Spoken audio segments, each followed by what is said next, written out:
Good evening, everyone. I'm glad you guys can finally hear me. Sorry for the delay to class. We had some difficulties with YouTube, and we had to move the session over to Zoom.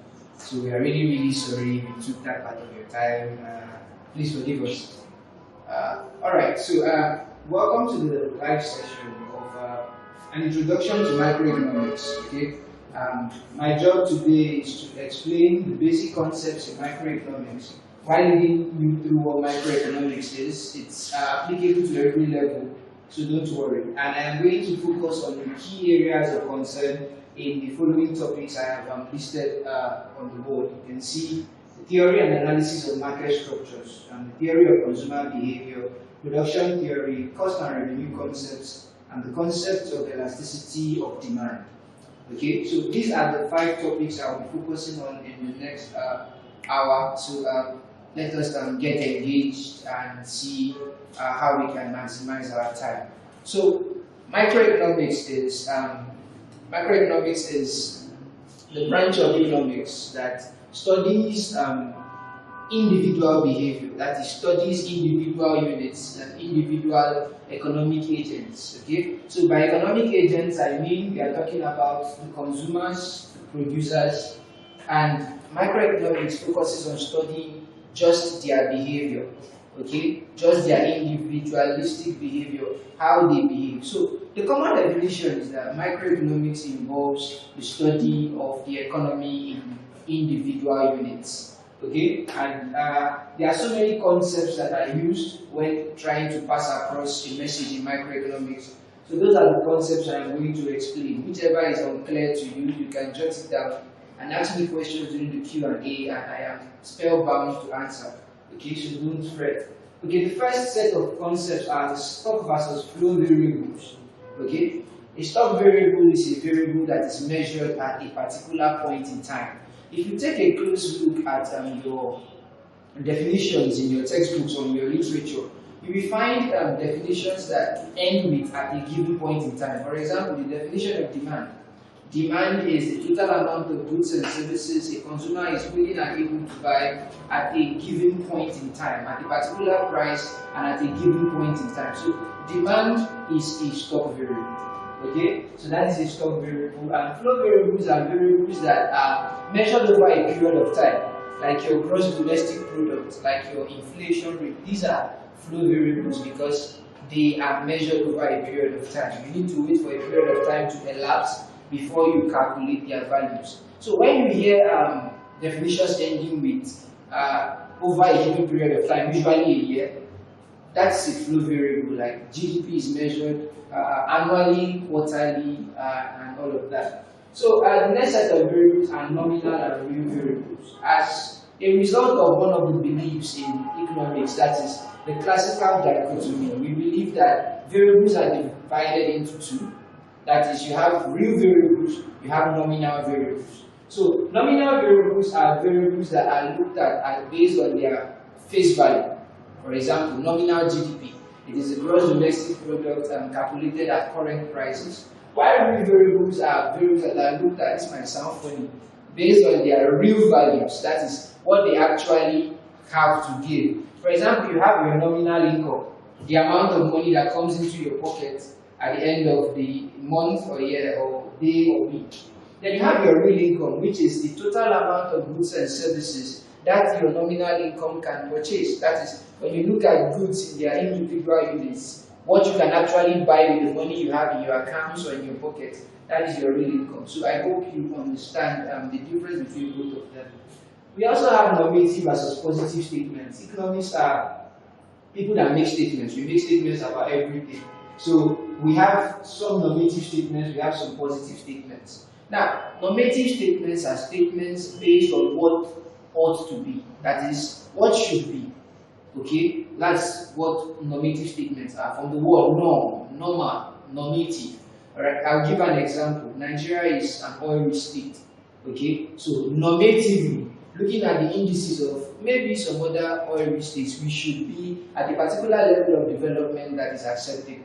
But positive statements are statements that are based on what is. Okay, so based on what you can actually see, the real life situation, Nigeria is not on a development indices that looks favorable. So that is a positive statement. That is what it is, even though what ought to be should be that we should be better developed than we are now. So we have the next ones, economic models. Economics is all about forming models, abstracting from reality, and forming models to simplify analysis. So economic models are models that are an abstraction of reality. These are abstractions of reality guided by some assumptions for them to work. Okay, so for instance, you have the demand model that says that quantity demanded is equal to, sorry, this is not clear enough. Okay, that says quantity demanded has a negative relationship with price. That is, QD is equal to A minus BP. You also have models like consumption, absolute income hypothesis that says that consumption is positively related to income. So these are models. Now, you know for a fact that it is not just price that affects demand. There are other things that affect the quantity you demand of a good. That is your income, your taste and preferences, religious bias, and some other things. But for simplicity's sake, that's why they are called models in the first place. For simplicity's sake, we want to make sure that we can simplify a relationship by saying quantity demanded is dependent on just price. And by the demand law, you know it's a negative relationship. The higher the price, the lower the quantity demanded. The lower the price, the higher the quantity demanded. You know all that. Alright, so endogenous versus exogenous variables. So I will stick with this model. I will stay on this model of demand.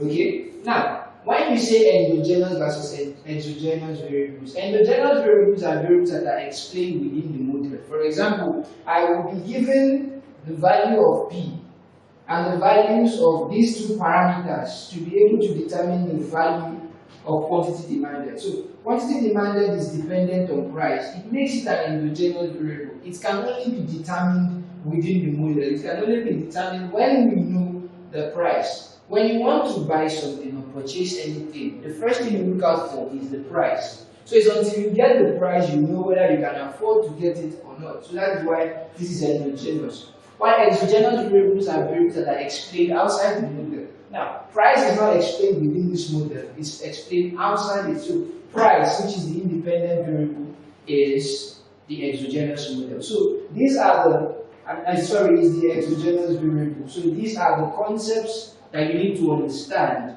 when you are studying microeconomics. So, that being said, I will expect you guys to drop your questions on Sensei. That if I can't take your questions today, kindly drop your questions on our app on Sensei, and I am spellbound to attend to them. Okay? So for now, we'll go into the major classes and talk about the major topics. So I want you to please pay attention and try and ask me questions, because that is why I'm here in the first place. So we'll start by talking about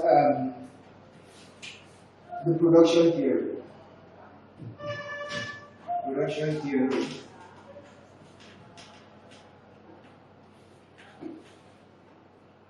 Production theory. So while we're talking about production theory, I am going to find a way to tie it to the concepts of revenue and costs. Yes, so we are going to look at these two outlines side by side. So I'm sorry, can I get it?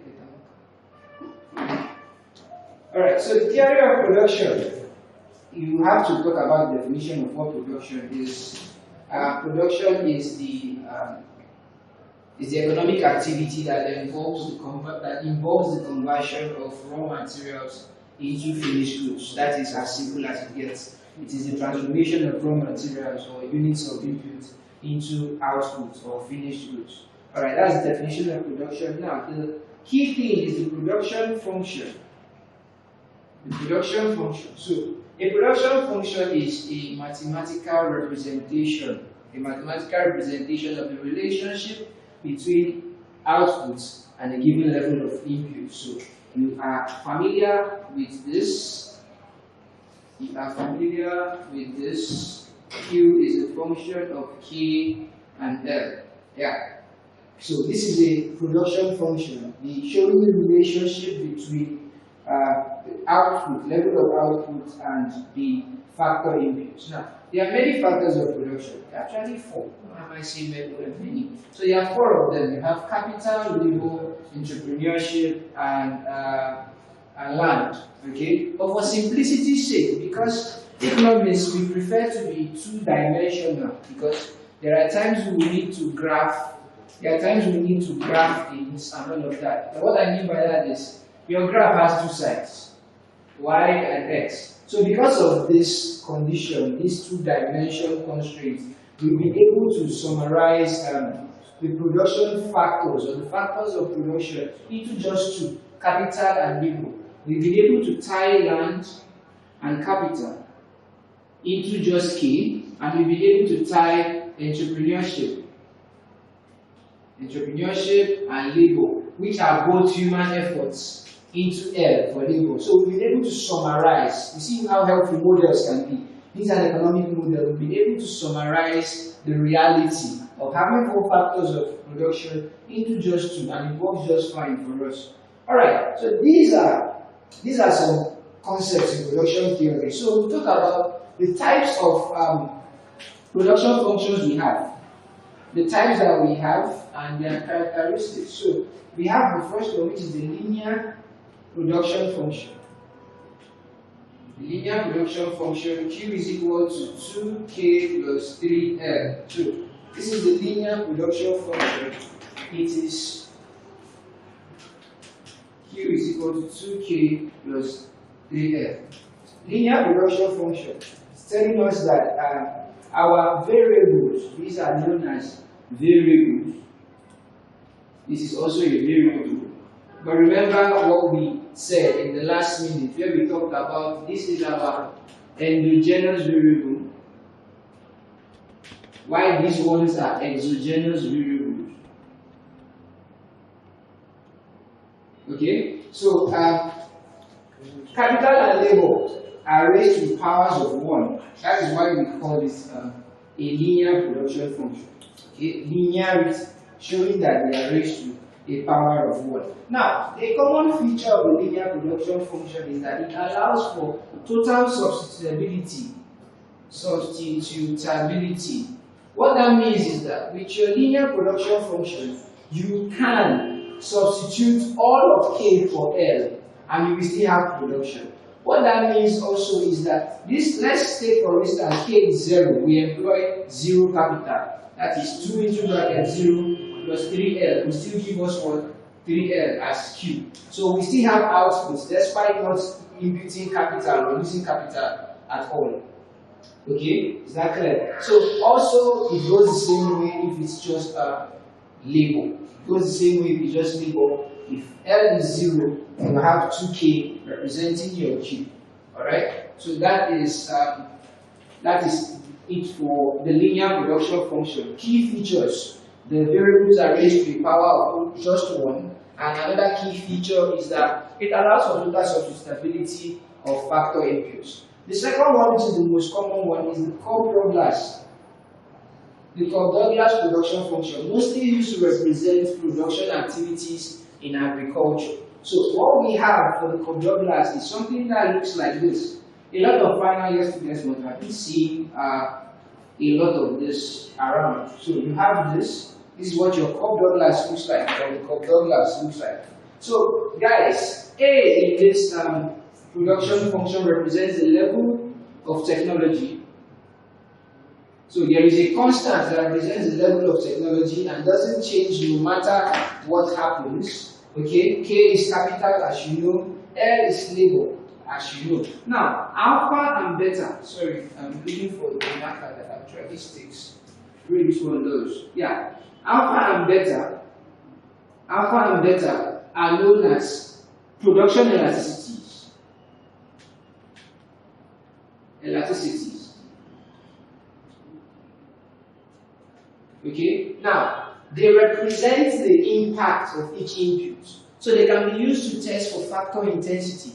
Factor intensity involves you wanting to know which of these 2 factors of production actually gives more meaning to the level of output. Now, there are key features of these two things. They are also called parameters. They are also called parameters. So there are key features to these two parameters. Alpha plus beta must be equal to 1. Okay, that is a condition. So if alpha is greater than beta, okay, we say that this production function is capital intensive. That is, relies more on capital. Okay, while if beta is greater than alpha, if it is the other way around, we say that it is what? Labor intensive. So this is how we read production functions. So with the Cobb-Douglas can exhibit substitutability, but to an extent. Remember what I said about substitutability? I explained substitutability as the degree with which you can change one factor input for another. So the Cobb-Douglas represents substitutability as well, but to an extent, in the sense that because these are multiples of each other, you cannot totally substitute one factor input for the other. You cannot totally substitute capital for labor. Because if you do that, you are going to have A times 0 raised to power alpha times L raised to power beta, and output will be equal to 0. But the 0 kills every activity here. Okay? The same way goes if you try to substitute all of labor for capital, you get the same problem. So, guys, there is this other feature of returns to scale. Returns to scale. Okay? Returns to scale is used to talk about how much output do you get for an amount of input you have put into the production process. So returns to scale is only possible in the long run. In the long run. So I am going to explain the difference between the long run and the opposite, which is the short run. Now, the long run period of production, or the long run period in production theory, refers to a period where all factors are variable. Okay? That is, all you have is variable cost. All your factor inputs are variable. You can change them as you deem fit. While the short run is a period where at least one factor input is fixed. Okay? An example of this to help you understand, it is in your short run that you are just starting your business, where you cannot have many branches. If you are into logistics, you cannot have many bikes at once. That is your short run. Okay? But your long run is where you must have expanded. So that is where returns to scale comes in. That in the period of expansion, in your trial to expand, or in your desire to expand, how much are you getting for every unit of input you are putting? Okay? So what this means now is, using the concept of these two parameters we outlined before and said they are equal to 1. When it is equal to 1, we have what we call constant returns to scale. Okay? Returns to scale are constant. Returns to scale being constant means that whatever you put is what you get. Okay? If you put in 10 units of input, you get 10 units of output. Okay, that's what constant returns to scale means. Another type of returns to scale is increasing returns to scale. That is when alpha plus beta. Sorry about the marker, guys. So that's when alpha plus beta is greater than 1. This is increasing returns to scale. Increasing returns to scale. That means once you put little, you get more. There is the Nigerian adage that says small work, plenty money. So that is what increasing returns to scale means. You put in a little that you get so much. The proportion of output that you get is more than the proportion of inputs you put in. Then you also have alpha plus beta less than 1. This is decreasing returns to scale. You guessed right, decreasing returns to scale. Okay, that is you put so much, but you get less for what you put in. Now, it does not mean that your total output doesn't increase at all. That's what it means. It means that your total output increase is quite alright, but doesn't increase to show the full impact of the investments you made in production. It doesn't increase to show that you have actually put in so much. Okay, it's like reading for hours and bagging a D. That's what decreasing returns to scale means.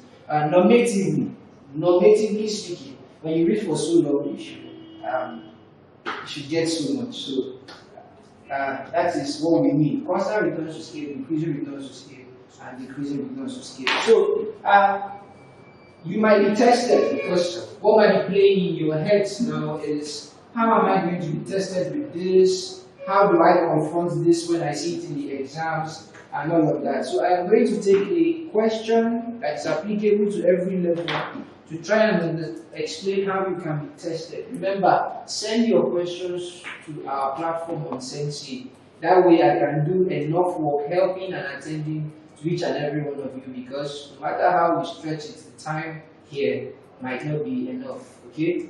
Economics, our wants are insatiable. We have many wants. Alright, so testing for returns to scale. So if you have a notebook, I want you to follow me on this journey. Q is equal to A, K, alpha, L, beta. Okay? I hope you can see the board. Good. So this is our Cobb-Douglas. So we are asked to test whether for sure this Cobb-Douglas production function exhibits constant returns to scale. Check. Sorry guys.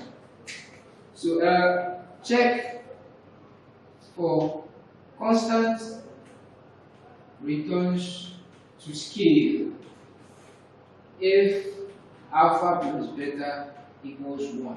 Okay? So if alpha plus beta is equal to 1, how do we know this is exhibiting a constant returns to scale? So this is how we know.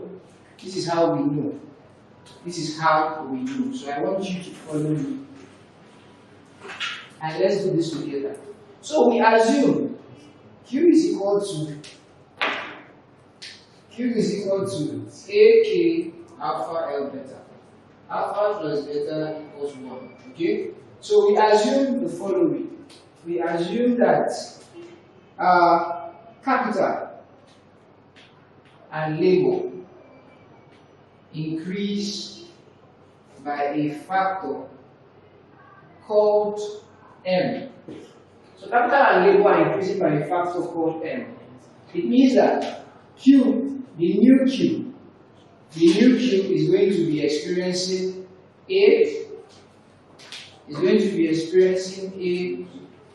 times MK, both raised to alpha, and ML, both raised to beta, because there has been increase. Okay, so that increase also needs to account for the elasticity of production, or factor elasticity or factor intensity. So our new Q now is going to be equal to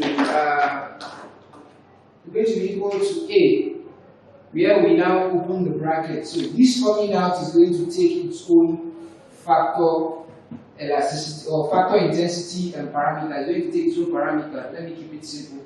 It take its own parameter of M alpha, and K alpha remains. This one coming out will take its own of M beta, L beta. Good. Now, here we apply the law of indices. The law of indices says that once the bases are the same, you sum the powers. So Q, new Q, it will now be A times M alpha plus beta, K alpha L beta.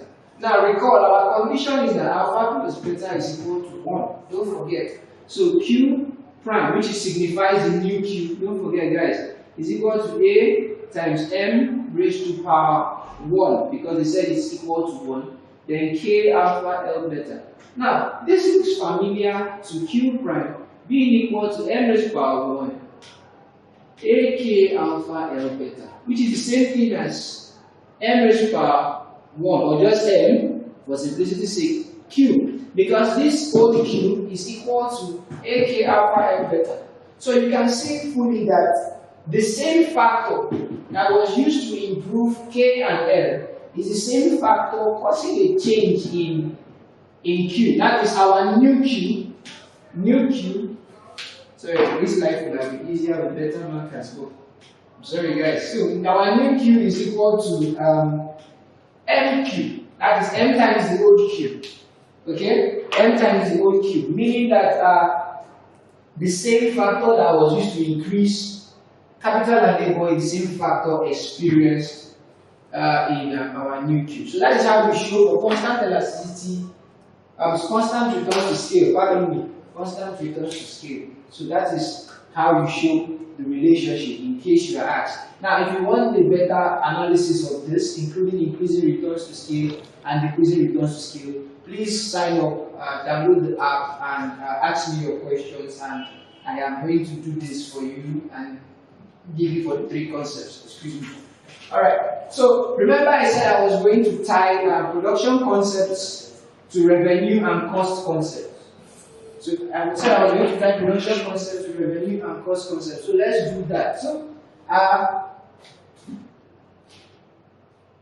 okay, so revenue and cost concepts. So we talked about the short run and long run. So something must be clear. Because in the short run, you are just starting. You have what is called the fixed cost.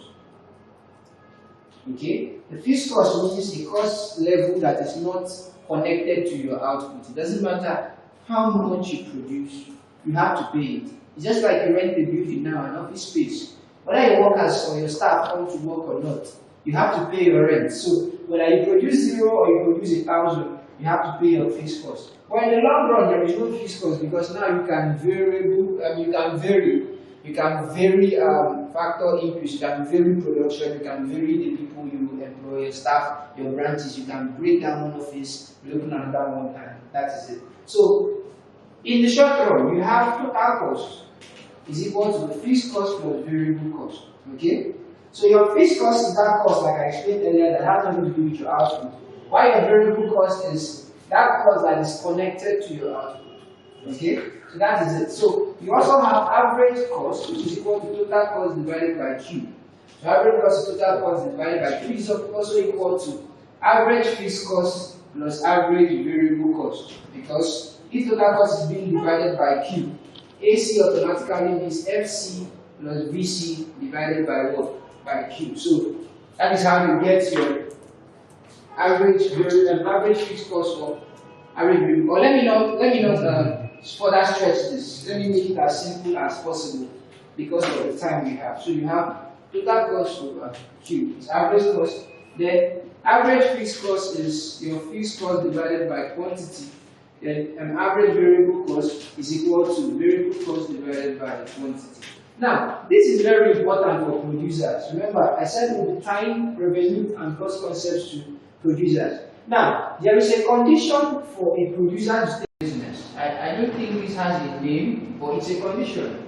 So I'll just give you the name of for a producer to stay in business. This condition must be met. The price charged by the producer must be greater than or equal to his average variable cost. Okay, this is a condition.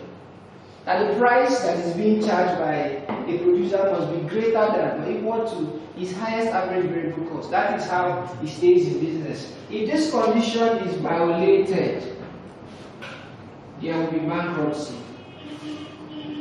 The producer will go out of business. So that is the rule for that. Also, moving on. So after we talked about this, we have to talk about some other concepts. Some other concepts like revenue concepts. So you have total revenue. Total revenue is the total amount of money you make from selling your goods and services. Okay? So that is the price you charge times quantity sold. That is what total revenue is. TR is equal to B times Q. This is very common with economic students and business people and people that like money. So TR is equal to B times Q. You also have marginal revenue. Marginal revenue. So guys, this might sound very traditional or very crude, but I always tell my students that in economics, the marginal concept of anything is gotten from the differentiation of the total concept of that thing. That is, if you are to calculate marginal Gabi, the tutor, all you have to do is differentiate total Gabi, and you have marginal Gabi. So if you are looking for the marginal revenue, it is gotten by differentiating total revenue with respect to Q. Now, I know in secondary school you must have been taught total revenue 2 minus total revenue 1 divided by Q2 minus Q1. But coming into the university, you will be dealing with functions. You will not be dealing with word problems where you will be told the total revenue in first period, the total revenue in second period, and the quantity in first period and the quantity in second period. No. You'll be given equations, you'll be given demand equations to derive your total revenue from and to derive your marginal revenue from. So your calculus is really a very, very strong instrument if you are going to do well in the department. I don't mean year one now where there are questions you can easily answer with residual knowledge. I mean, as you go further in year 2, year 3, year 4, where it gets deeper into economics, you will no longer be spoon-fed with this. You need your calculus. So if you don't understand calculus, you know the answer. Join the app, and I will drop lessons on calculus on the app. You can download PDFs. You can ask questions on my profile, and I am bound to answer you. I'm using the word bound a lot today. Alright, so these are the concepts. So with the knowledge of revenue and cost concepts, guys, okay, we've not done for marginal cost. So yes, you guessed it. To get marginal cost, all you have to do is differentiate the total cost. So marginal cost MC is DTC over DQ. Alright, so with our knowledge of revenue and cost concepts, we can now form what we call the profit function. Okay, we can now form what we call the profit function, and I'll take the first batch of questions so that I can know how to direct the next segment of my class. Now, it can be questions from anywhere. It can be questions not only based on production theory. It can be questions from any part of economics that is microeconomics. Alright, so your profit function with your knowledge of revenue and cost concepts is equal to total revenue minus total cost. Alright, so this is it. So there is a concept of maximizing profit.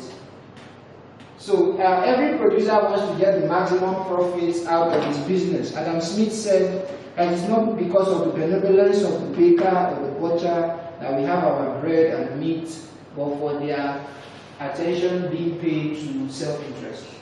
So we can because of that say that maximizing profit condition is d pi. That is, you differentiate your profit with respect to Q and equate it to 0. Then when you solve for Q, you are going to have the quantity that you need to produce that maximizes profit.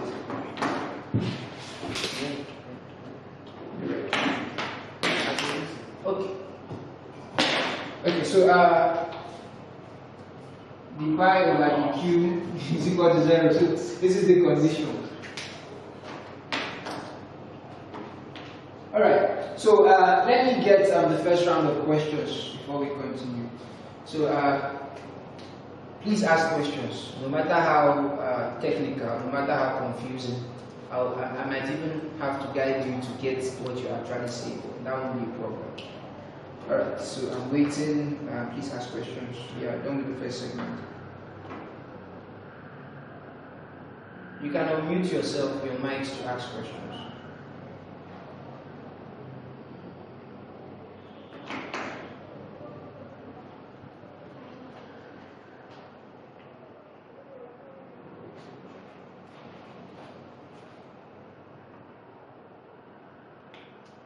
Are there any questions here? Hello?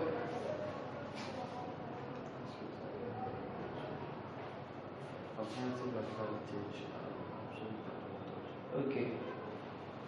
Alright, we are talking about, I've been asked on comparative advantage and absolute advantage.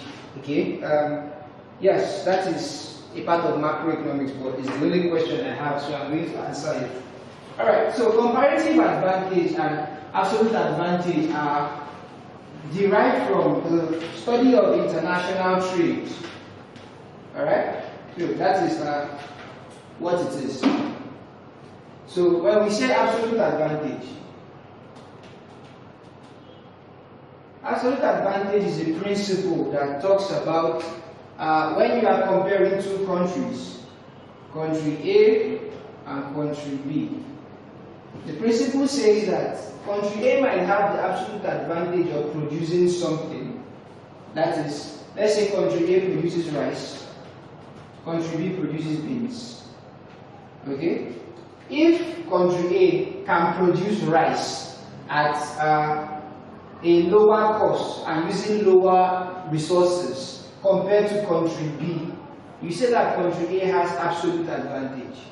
Okay? If country B can produce beans at a lower cost and using lower units of resources, you say country B has an absolute advantage. But comparative advantage is now the other principle that takes account of the concept of opportunity cost.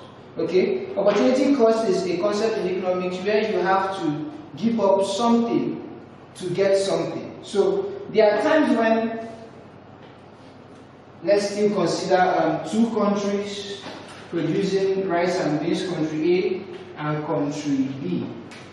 So we have this. So these guys are producing these guys are producing rice, these guys are producing beans.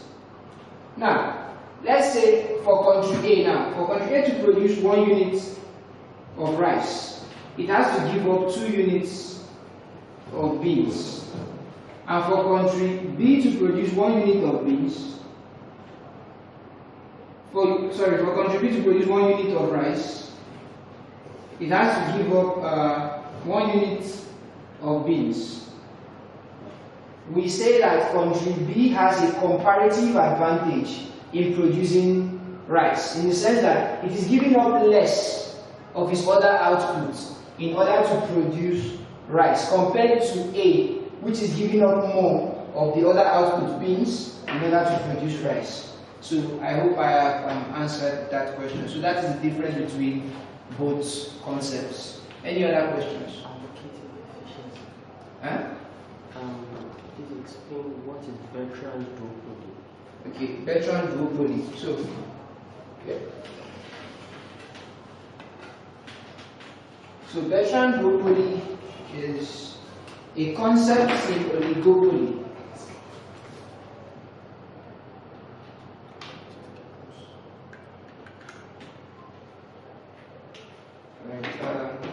Let me look at the material I have here so I am clear on what I am saying.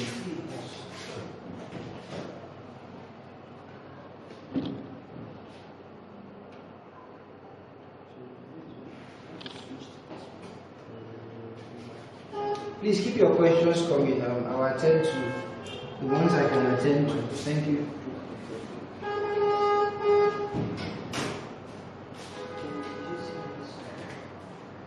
So I am going to read from the material I have in front of me, and I'm going to try to explain it. So please listen. So the Bertrand duopoly.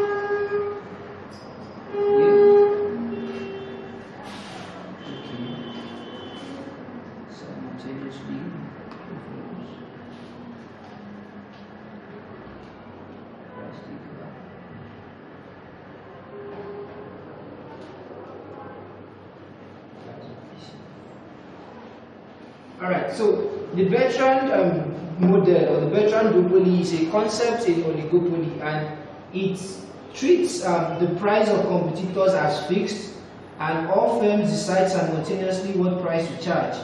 Few firms are sold to many consumers. Yeah, it's an oligopoly, so there are few firms selling to many consumers. Firms produce differentiated or highly substitutable products at constant marginal cost. Each firm independently sets its price in order to maximize profit. Price is each firm's control variable. Barriers to entry exist. Consumers enjoy perfect information. Firms price at marginal cost to make no profit. Okay, so the Bertrand duopoly is a concept of oligopoly that has the following features. Now, an oligopoly has few firms selling to many consumers. So, but what the Bertrand duopoly takes is that the firms in a Bertrand duopoly are price takers. Okay, so they operate at where P equals MC to maximize profit. Is that clear? So the Bertrand duopoly, they operate at where P equals MC to maximize profit, and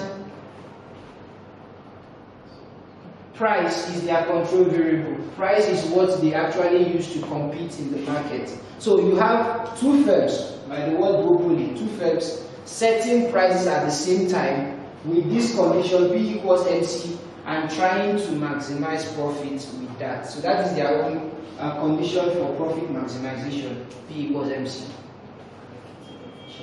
Allocative efficiency. Allocative efficiency talks about, I think that is, that should be in welfare economics. That should be in welfare economics. I can take this question on the app. I'm not really prepared to take it here. As you can see, most of what I'm doing is actually from residual knowledge. I didn't get you people's questions to prepare. So get on the app and please send the questions and I'll definitely take it. Edgeworth box. The Edgeworth box, yeah, that is also another concept in welfare economics. I can take that on the app. That is a lot to take now. So I'm really sorry. Okay, that's it.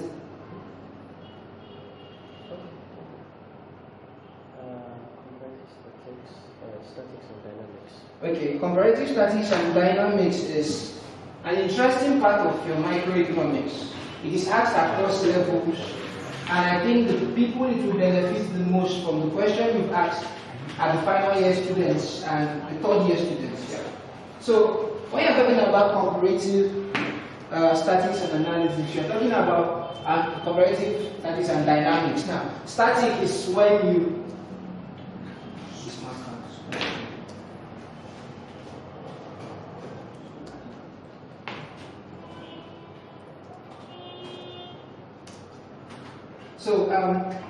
statics is when the variables are held constant and you are asked to interpret the results. Okay? Like when you do your quantity demanded equals quantity supplied and you get your equilibrium prices, you are now asked to do the interpretation of the results. Like you say, when equilibrium price is X, equilibrium quantity is this, is Y. So, but dynamics is when you are now given a disturbance in the conditions. You are now being told that what if they impute an additional tax, an additional this, what should happen? So I'm going to solve a question from a past question and prove what this means so that it is better understood by you guys. So I will take a question from this past question I have here. I'm coming.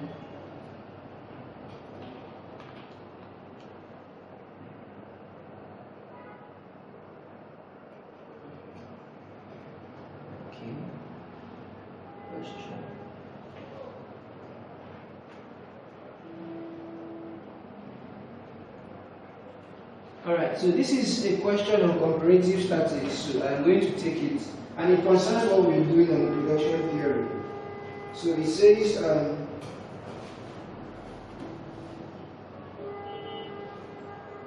consider a long run total cost, okay, equal to 700 Q raised power 0.67 and initial output of Q equals 600 and initial price of P equals 120. Okay, so the question now says, should the firm accept a price cut of 30% if output will thereby double? So that is the question. So this question, the solution will be provided on the app after the class. So I am going to solve it here, but in case we don't actually grasp it, you can go on the app and see the solution. So I'm going to try and use a stronger marker, but let me read out the question. It says, consider a long run total cost that is equal to 700 Q raised power 0.67 and initial output of Q equals 600. That is, initially they produced 600 units and an initial price of 120. That is, initially price was 120. So the question now is, should the firm accept a price cut of 30% if output will thereby double? By output doubling, they mean if 600 turns to 1,200. And if the firm should accept a 30% cut of the price, that is 120. So they gave you initial conditions. So our first job is to calculate what is this company's profit with the initial conditions. Okay, so if output that was produced initially was 600, total cost initially will be 700 into bracket 600 raised to the power 0.67. And if you punch your calculators for the result of that, you are going to have 600 raised to the power 0.67. Then times 700. So you are going to have a total cost that is equal to 50869.7. Okay? So for simplicity's sake, we are going to approximate this to be 50870. Okay? So we approximate to be that. So that was our total cost. So what is now total revenue? Total revenue, can you see you recalling your cost and revenue concepts because you want to solve the question in comparative statistics and dynamics? So total revenue now is P times Q, that is 120 times 600. That will be 120 times 600, which is equal to 72,000. So you compare, that's why it's called comparative. So you compare profit is equal to 7,000, is equal to TR minus TC for simplicity's sake, which is 72,000 minus 50870. That is 21,130. This is our profit when we stick with the initial condition. Okay, so bear that in mind. Initial condition profit is 21,130, and yeah, that is that. So we want to check if we go with the recommendation to cut price of 120 by 30%. So 30% is 0.3 times 120. That will be 0.3 times 120 will give us 36. So there's a price cut of 36, which reduces our price from 120 to 120 minus 36 to 84. So new price 2 is now 84. So because new price is 84, remember a condition says that should we accept a price cut if output will double. So output doubling means that Q2 is now 1,200. So automatically total revenue 2 will be P2 times Q2, which is now 84 times 1,200. That is 100. Yes, I got that. So that is 100,800. Okay, so this is our new total revenue. But what is our new total cost? What is our new total cost? Our new total cost is now going to be TC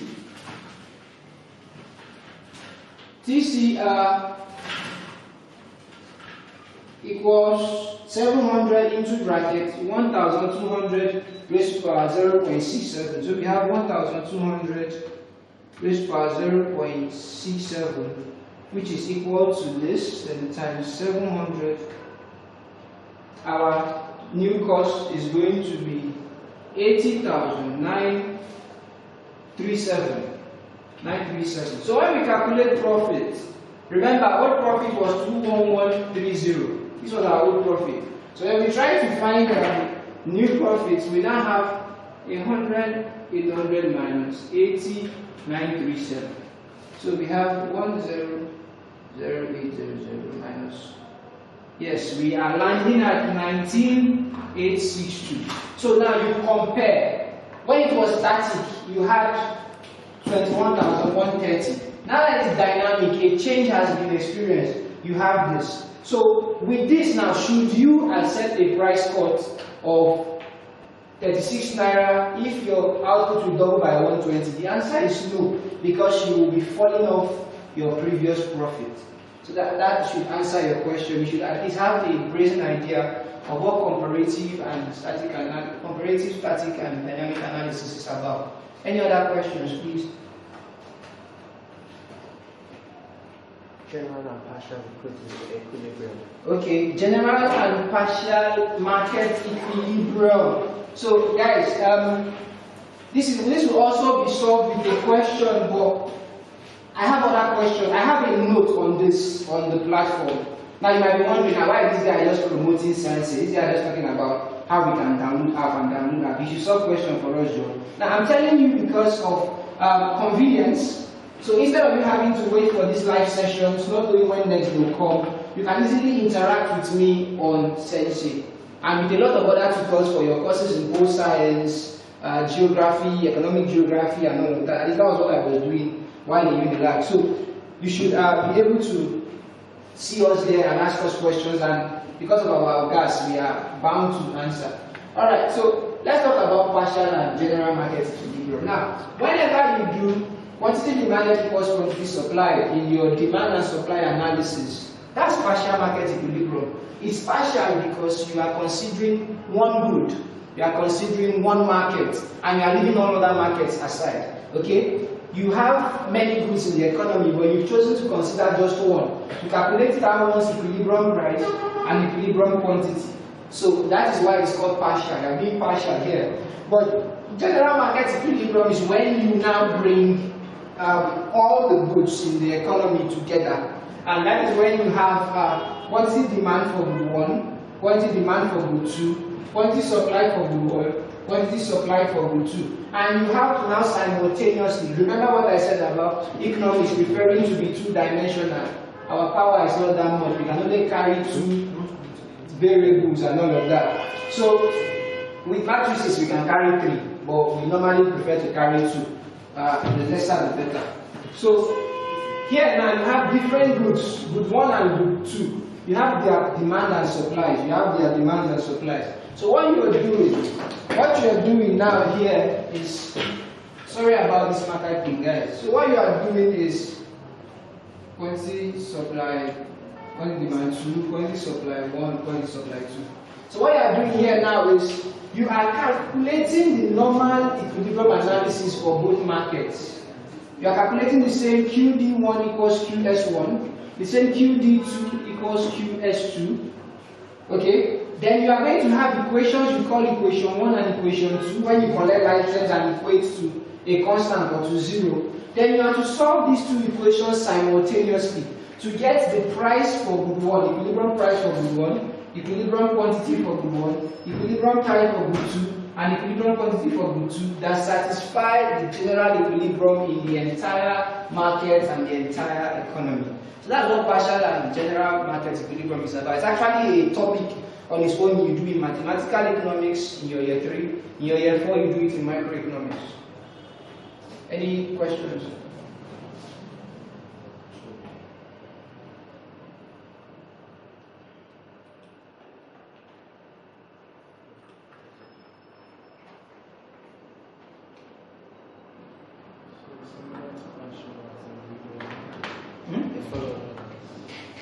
So it's similar to partial and is similar to partial as individual and general as market. Yes, exactly. That is individual demand and individual supplies, general demand and general supplies, market demand and market supplies. Brilliant.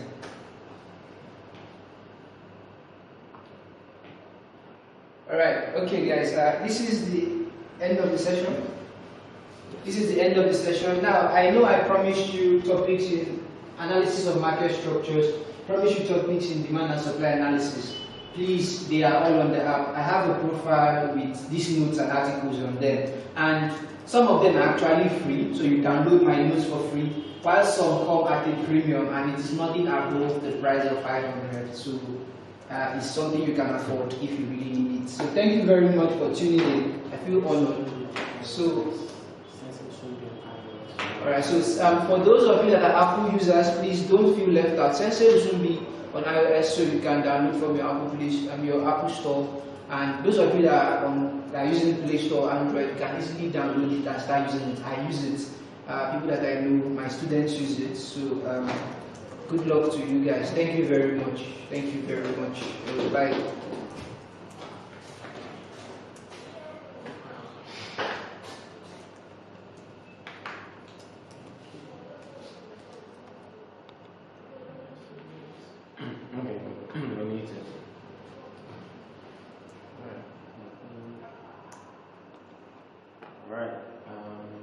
I just end the meeting.